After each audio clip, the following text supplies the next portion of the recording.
వైఎస్ఆర్సీపీ అధినేత జగన్మోహన్ రెడ్డికి వైఎస్ఆర్సీపీకి సంబంధించినటువంటి ఎంపీలు భారీ జలక్ ఇవ్వబోతున్నారా?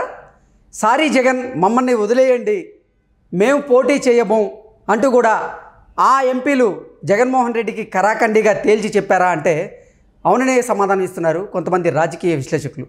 ఇక ఇదే అంశానికి సంబంధించి మనతో మాట్లాడేందుకు ప్రముఖ సీనియర్ జర్నలిస్ట్, ప్రముఖ రాజకీయ విశ్లేషకులు సిఎస్ రావు గారు మనతో ఉన్నారు. ఆయనతో మాట్లాడు. Sir hi sir. Hello Krishna. Sir, YSRCP ఎంపీలు జగన్మోహన్ రెడ్డికి భారీ జలక్ ఇవ్వబోతున్నారా? సారీ జగన్, రానున్న ఎన్నికల్లో మేము పోటీ చేయబోం, మమ్మల్ని వదిలేయండి అంటూ జగన్మోహన్ రెడ్డికి ఆ ఎంపీలు కరాఖండిగా తేల్చి చెప్పారంటూ కూడా సోషల్ మీడియాలో ఒక వార్త చక్కర్లు కొడుతుంది. ఏంటి సార్, ఆ వార్తలో వాస్తవం ఉందా? 100% వాస్తవం ఉంది. ఎందుకంటే ఆల్రెడీ చెప్పేశారు మేము పోటీ చేయలేమని చెప్పి కొంతమంది చెప్పారు, కొంతమంది పార్టీని విడిచిపెట్టి వెళ్ళిపోయారు.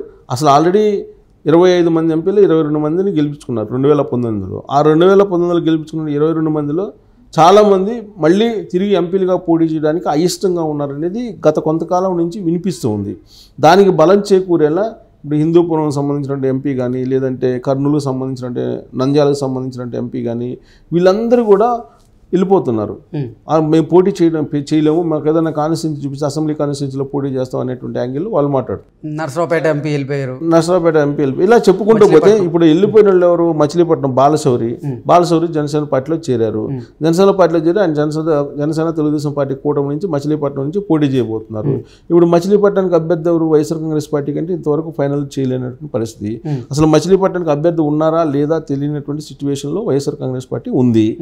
ఇంకా లావు శ్రీకృష్ణదేవరాయలు నరసరావుపేట నుంచి ఆయన వెళ్ళిపోయారు. నరసరావుపేట నుంచి వెళ్ళిపోయి ఆయన తెలుగుదేశం పార్టీలో చేరి తెలుగుదేశం పార్టీ గుంటూరు ఎంపీగా పోటీ చేస్తారు, లేదంటే మళ్ళీ నరసరావుపేట నుంచి ఎంపీగా పోటీ చేసే అవకాశం ఉందని చెప్పి వినిపిస్తుంది. ఇక గుంటూరు నుంచి అసలు ఎంపీ అభ్యర్థి లేనటువంటి పరిస్థితి. సరే, అంబటరాయుడిని తీసుకున్నారు. అంబటరాయుడిని తీసుకొని అంబటరాయుడిని ఎంపీగా పోటీ చేయించాలని చెప్పేసి భావించింది వైఎస్ఆర్ కాంగ్రెస్ పార్టీ. ఒక వారం రోజుల పాటే ఉన్నారు. వారం తర్వాత ఆయన ఆడుదాం ఆంధ్ర కార్యక్రమంలో బలంగా కొట్టినందువల్లే బ్యాట్లు ఇరిగిపోతున్నాయని ఒక స్టేట్మెంట్ ఇచ్చారు. ఆ మరుసటి రోజు ఆయన వైఎస్ఆర్ కాంగ్రెస్ పార్టీని గ్రౌండ్లో కలిపేసేసి ఆయన జనసేన పార్టీలోకి వెళ్ళిపోయారు, జెండా ఎత్తేసి వైఎస్ఆర్ కాంగ్రెస్ పార్టీది. ఇక ఆ తర్వాత గుమ్మనూరు జయరాము మంత్రిగా ఉన్నటువంటి గుమ్మనూరు జయరాముని తీసుకొచ్చి ఎంపీగా పోటీ చేయమని చెప్తే నా వల్ల కాదని చెప్పి ఆయన దండం పెట్టేసి ఆయన వెళ్ళిపోతే ఆయన ప్లేస్లో ఎవరు రామయ్య అనే అతను ఇంకొక అతను ఏదో పెట్టుకున్నారు ఈ మధ్యకాలంలో అని చెప్పి మనకి టాకు.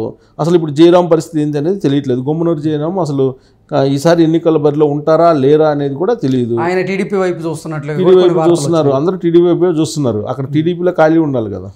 సో ఖాళీ ఉంటే వెళ్తున్నారు వెళ్ళేవాళ్ళు, ఖాళీ లేనప్పుడు ఖాళీగా ఉండాల్సిందే. లేదా జనసేన తెలుగుదేశం పార్టీ వైసీపీ అక్కడ ఉండే ప్రధాన పార్టీలు అవే కదా. మాకు సీట్ ఇవ్వకపోయినా పర్లేదు, రాను రోజుల్లో మాకు నామినేటెడ్ పోస్ట్ అయినా ఇవ్వండి, కానీ ఎన్నికలకు మేము దూరంగా ఉంటాం, వైసీపీ నుంచి అసలు పోటీ చేయమని చెప్పి అనే యాంగిల్లో వాళ్ళు మాట్లాడుతున్నారు కొంతమంది. సో ఇప్పుడు అలాగే మాగుంట శ్రీనివాసరెడ్డి ఒంగోలు ఎంపీ మాగుంట శ్రీనివాసరెడ్డి ఈసారి పోటీ చేస్తారా లేదా అసలు ఎన్నికల్లో అనేది ఒక సందిగ్ధం. మాగుంట శ్రీనివాసరెడ్డిని అయితే ఒంగోలు ఎంపీగా పోటీ చేయించడం అవకాశమే లేదు YSR Congress party. Tadepalli camp officer doors close చేసిందని చెప్పి చెప్తూ ఉన్నారు. దానికి సంబంధించి అక్కడ ఉండేటువంటి సిట్టింగ్ ఎమ్మెల్యే బాలినేని శ్రీనివాసరెడ్డి పట్టుబడుతున్నారు. ఆయనే ఎంపీగా పోటీ చేయాలి, ఆయన ఎంపీగా పోటీ చేస్తేనే నేను కూడా ఎమ్మెల్యేకి గెలిచే అవకాశం ఉంది, కాబట్టి ఆయన ఎంపీగా పోటీ చేయించాలని చెప్పి ఆయన డిమాండ్ చేస్తూ ఉంటే లేదు మొత్తం మాగుంట శ్రీనివాసరెడ్డిని బయటకు పంపించేసేటమేను మాకు వద్దు మన పార్టీలో అనేటువంటి యాంగిల్లో జగన్మోహన్ రెడ్డి అంటున్నారు అనేది ఒకటి వినిపిస్తుంది. మాగుంట శ్రీనివాసరెడ్డి ఎప్పుడో వైఎస్ఆర్ కాంగ్రెస్ పార్టీకి దూరంగా ఉండేందుకు ప్రయత్నం చేస్తున్నారు అనేది అప్పట్లో వినిపించినటువంటి టాకు. అసలు ఈయన ఎంపీ టికెట్ ఇస్తానన్నా కానీ మళ్ళీ మాగుంట శ్రీనివాసరెడ్డి అక్కడ పోటీ చేసిన అవకాశం లేదు, అయిష్టంగా ఉన్నారు. ఆయన తెలుగుదేశం పార్టీకి వెళ్ళి తెలుగుదేశం పార్టీ నుంచి పోటీ చేయాలనేటువంటి ఆలోచనతో ఉన్నారని గత కొంతకాలంగా వస్తున్నటువంటి న్యూస్. ఇక ఆదిమూలం తిరుపతికి సంబంధించినటువంటి సత్యవేడు ఎమ్మెల్యే ఆయన తీసుకొచ్చి తిరుపతి ఎంపీగా పోటీ చేస్తే ఆయన ఆల్రెడీ నిన్న జగన్మోహన్ రెడ్డి వాళ్ళకం మీద రివర్స్ అయ్యి అసలు నా కాన్స్టిట్యూన్సీ సచివేడులో నాకు తెలియకుండా ఇక్కడ రివ్యూ మీటింగ్లు పెడుతున్నారు వీళ్ళు.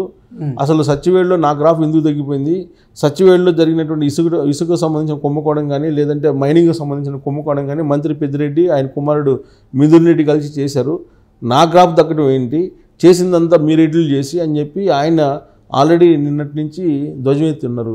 నన్ను తిరుపతికి పొమ్మంటూ ఏంటి, అసలు సచివేళ్ళు నేను నా గ్రాఫ్ బాగుంది, నేను ప్రజలకు అందుబాటులో ఉంటాను, కరోనా సమయంలో కూడా నేను అందుబాటులో ఉన్నాను, ఇది ఇంత దారుణం అని చెప్పేసి ఆయన నాకొద్దు ఈ ఎంపీ పదవి, నేను ఎంపీగా తిరుపతి నుంచి పోటీ చేయను అని చెప్పి ఆయన చెబుతున్నాడు.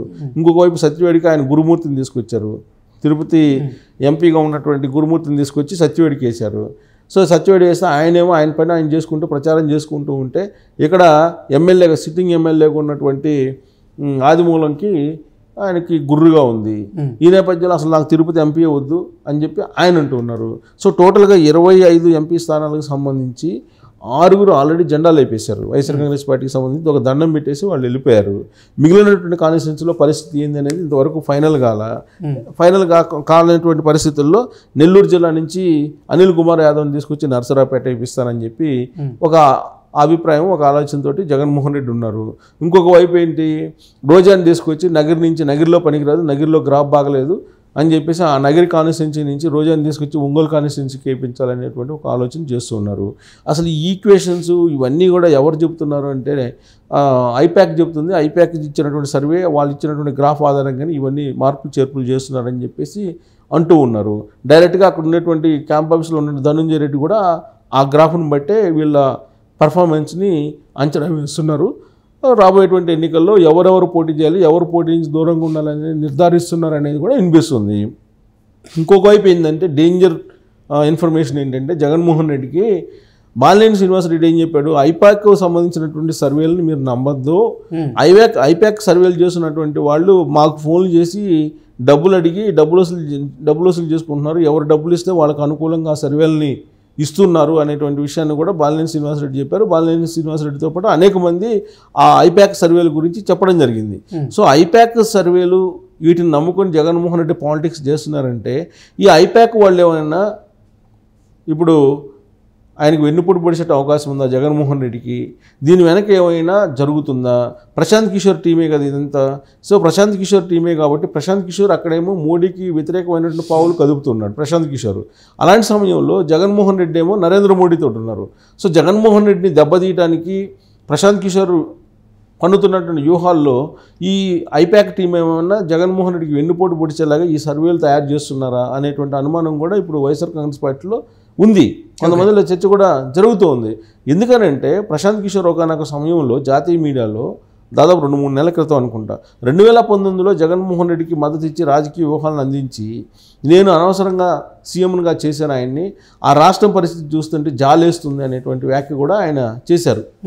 అంటే దాని అర్థం ఏంది, జగన్మోహన్ రెడ్డికి సపోర్ట్ చేసినందువల్ల నేను తప్పు చేశాననే ఫీలింగ్లో ప్రశాంత్ కిషోర్ ఉన్నారు. సో ఆ క్రమంలో ప్రశాంత్ కిషోర్ టీము తప్పుడు సర్వేలతోటి జగన్మోహన్ రెడ్డిని గందరగోళం చేసేస్తుందా?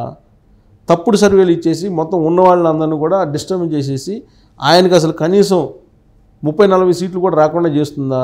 ఇదంతా కూడా ప్రశాంత్ కిషోర్ వెన్నుపోటు లేదంటే ప్రశాంత్ కిషోర్ టీం చేస్తున్నటువంటి కుట్ర అనేది అర్థం కావట్లా.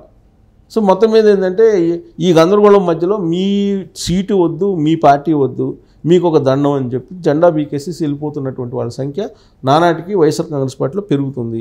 పైగా ఎంపీ సీట్ అంటే అసలు మాకు వద్దని అంటున్నారు. ఎమ్మెల్యే సీట్ అన్నది కానీ కొంతమంది పోటీ పట్టడానికి సిద్ధంగా ఉన్నారు, కానీ ఎంపీ సీట్కి అసలు మాకు వద్దని చెప్పి భీష్మించుకుంటున్నటువంటి పరిస్థితి, మాకు వద్దని. సో ఏ పార్టీలో కూడా ఇలాంటి పరిస్థితి లేదు గతంలో ఎప్పుడు కూడా. రాజకీయ చరిత్రను కనుక చూస్తే ఎవరైనా పోటీ చేయమంటే కనుక పోటీ పడుతుంటారు సీట్ ఇస్తానంటే ప్రధాన పార్టీలో. కానీ జగన్మోహన్ రెడ్డి ఎంపీ సీట్ ఇస్తానంటేనే పరిగెత్తుతున్నారు, మాకు వద్దు సీటు, మాకు వద్దు, మేము పోటీ చేయమని చెప్పి. సో ఇది ఒక రకమైనటువంటి వ్యతిరేకమైనటువంటి పరిణామం కింద మనం తీసుకోవచ్చు. జగన్మోహన్ రెడ్డికి ఉన్నటువంటి వ్యతిరేకతలో ఇదొక అంతర్గతంగా ఉన్నటువంటి వ్యతిరేక పరిణామం కింద మనం దీన్ని తీసుకోవచ్చు. 6 మంది ఆల్రెడీ జెండాలు లేపేశారు, ఇంకా కొంతమంది కూడా జెండాలు లేపేసి వైఎస్ఆర్ కాంగ్రెస్ పార్టీకి రామ్ రామ్ చెప్పేటువంటి అవకాశం ఉందని చెప్పి కూడా తెలుస్తుంది. Okay sir, thank you so much.